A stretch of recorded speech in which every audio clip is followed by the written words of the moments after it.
I'll never forget that day. August 14th, 2019. It was supposed to be one of the happiest days of my life. My best friend, Sarah, was getting married in Chicago.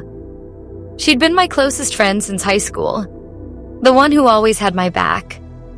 The one who swore we'd be standing side by side at each other's weddings. But instead of standing next to her in a beautiful dress, smiling for photos and celebrating her love, I was sitting alone in my small apartment in Indianapolis. Blinds closed, phone on silent, wearing sweatpants, and eating ice cream straight out of the carton. Why? Because of my weight. The thought of squeezing into a dress terrified me. The thought of people whispering behind my back, or worse, of being immortalized in wedding photos forever, photos I couldn't hide from, felt unbearable. So I lied. I told Sarah I was sick and couldn't make the trip. But the truth was, I was ashamed of my body. When Sarah sent me a picture later that night, her smiling, radiant, with all the bridesmaids around her, I burst into tears. That should have been me, right there, beside her. And I missed it, because of my weight. And in that moment, something inside me broke. I whispered to myself through the tears, if I can control my mind, truly control it, then my weight loss is only a matter of time. My name is Emily Parker. I'm 30 years old and I live in Indianapolis, Indiana. I work as a marketing coordinator for a mid-sized company downtown. On paper, my life looked fine. Steady job, nice apartment, loving parents, and a younger brother. But inside, I was falling apart. I had been overweight since childhood. By the time I graduated high school, I weighed 210 pounds. By college, it was 240. And by the time I turned 29, I had reached 265 pounds at 5'5". My habits were a mess. Fast food 3 to 4 nights a week, sugary Starbucks drinks every morning, bags of chips in my car for stress relief, and late night eating. That was my downfall. Netflix, takeout, and half a pizza before bed. I avoided mirrors. I avoided cameras. I avoided people, honestly.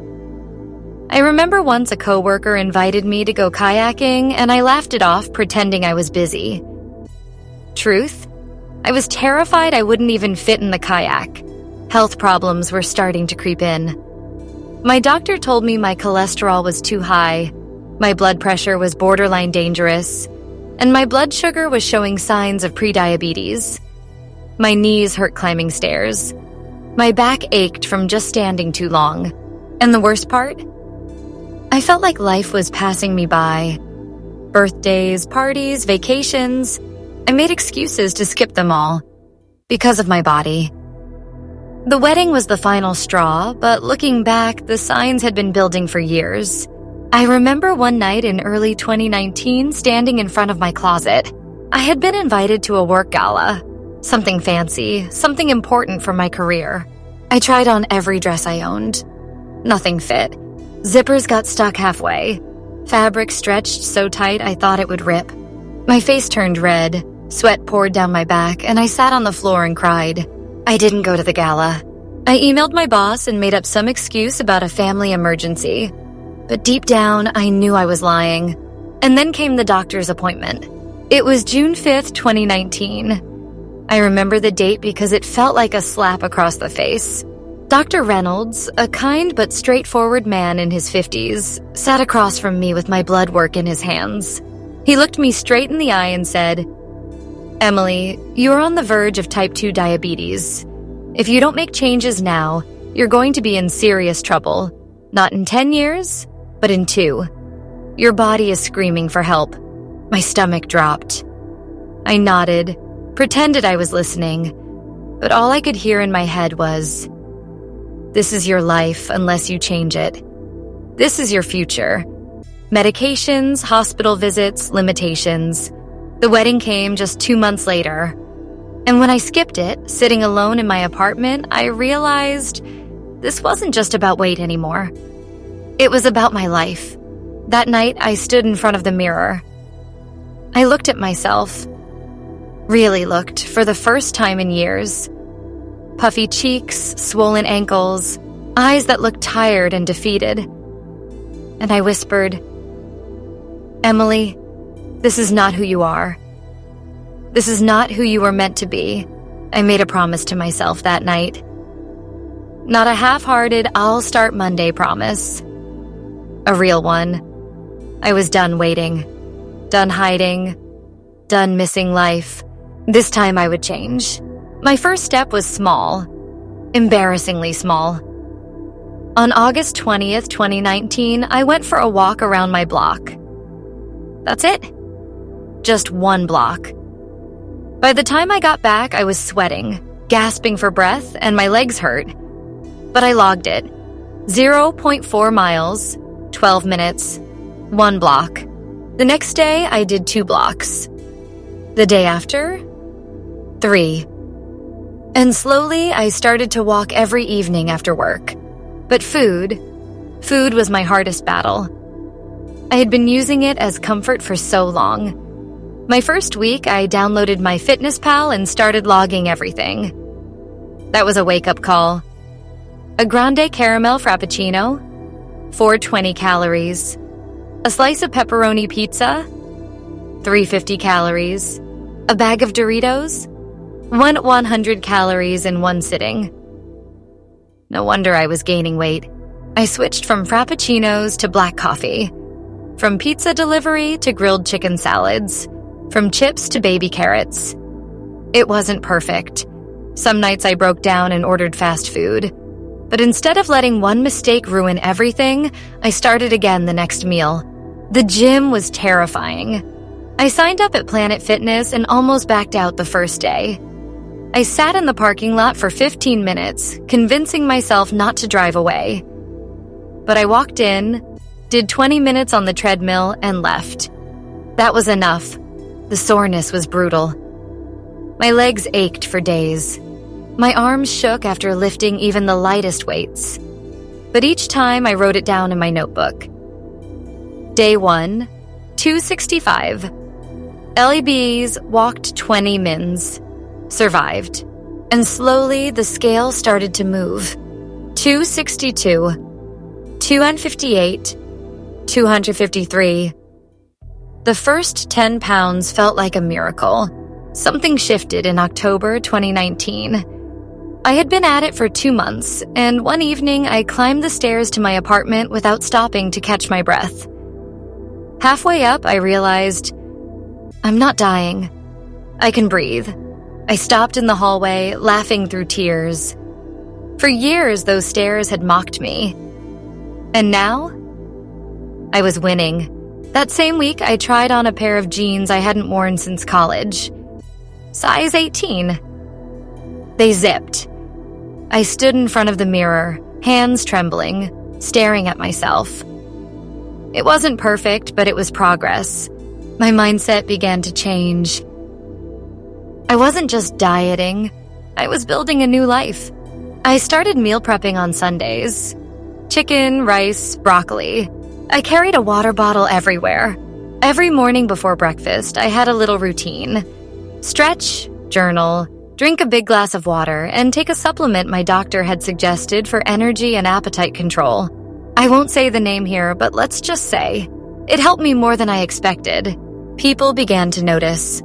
My coworker Jessica, who had once made a sly comment about my size, stopped me in the break room and said, "Emily, you look different. Are you losing weight?" That single sentence fueled me for weeks. By February 2020, 6 months into my journey, I had lost 45 pounds. I was down to 220.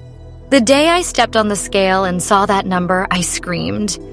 I took a photo of the scale, of myself in the mirror, of everything. It felt unreal.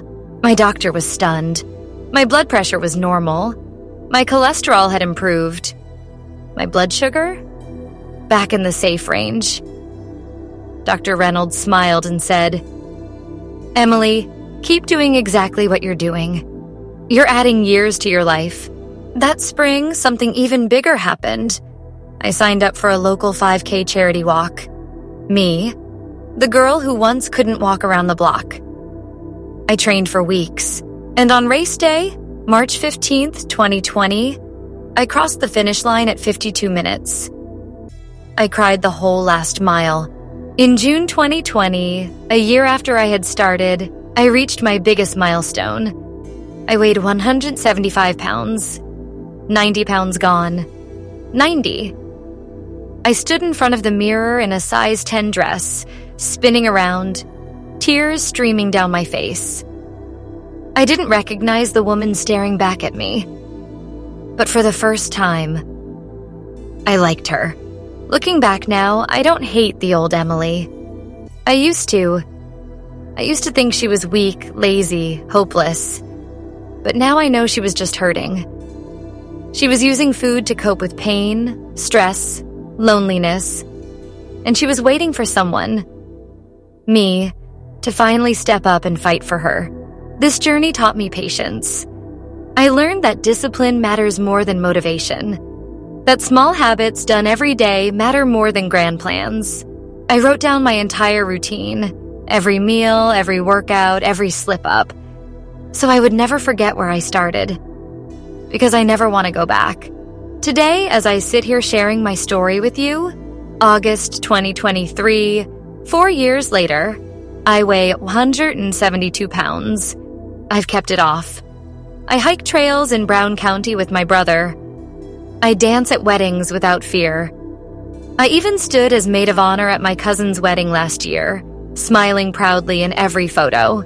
Most importantly, I forgave myself for missing Sarah's wedding, for years of hiding, for the pain I caused myself.